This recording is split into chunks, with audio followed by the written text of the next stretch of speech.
अलिबाग म्हटलं की प्रशांत नाईक हे नाव समोर येतं. त्यांच्या आधी त्यांच्या 4 पिढ्यांनी या शहराची काळजी घेतली. राज्यात सत्तेस्थान नसतानाही शहराचा चेहरा बदलण्याचा प्रयत्न त्यांनी केला. आज रायगड जिल्ह्यात 10 नगरपालिकांच्या निवडणुका आहेत. या 10ही नगरपालिकांमध्ये अलिबागचं नाव अग्रक्रमावर आहे. प्रशांत नाईक यांनी ते करून दाखवलंय. प्रशांत नाईक यांच्या 2 बहिणी शेकापच्या पाटील घराण्यात, एक मुलगी शिवसेना आमदार महेंद्र दळवी यांची सून आहे.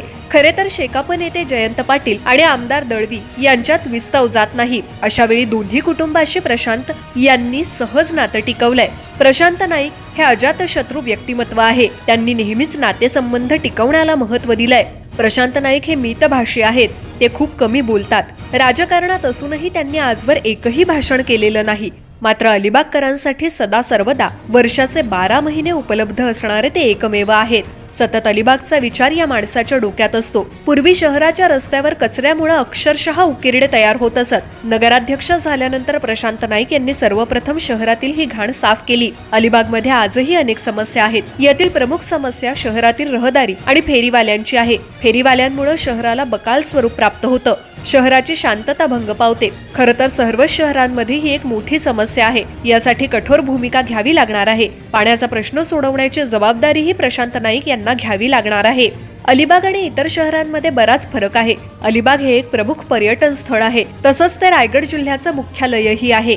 त्यामुळे इथे रोज हजारो नागरिक येत असतात. लाखो पर्यटक देशविदेशातून येतात आणि जातात. अचानक येणाऱ्या या लोंढ्यांचा भार शहरावर येतो. त्यामुळे नगरपालिका यंत्रणाही काही वेळा कुचकामी ठरते. अलिबाग सारख्या शहरांकडे सरकारनं विशेष लक्ष देणं आवश्यक आहे, असं मत प्रशांत नाईक यांचं आहे.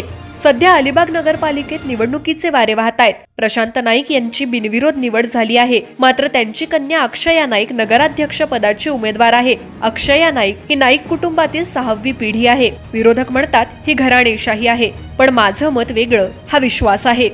तब्बल 6 पिढ्यांवर तो अलिबागकरांनी दाखवला आणि प्रशांत नाईक यांनी तो आजवर टिकवून ठेवला.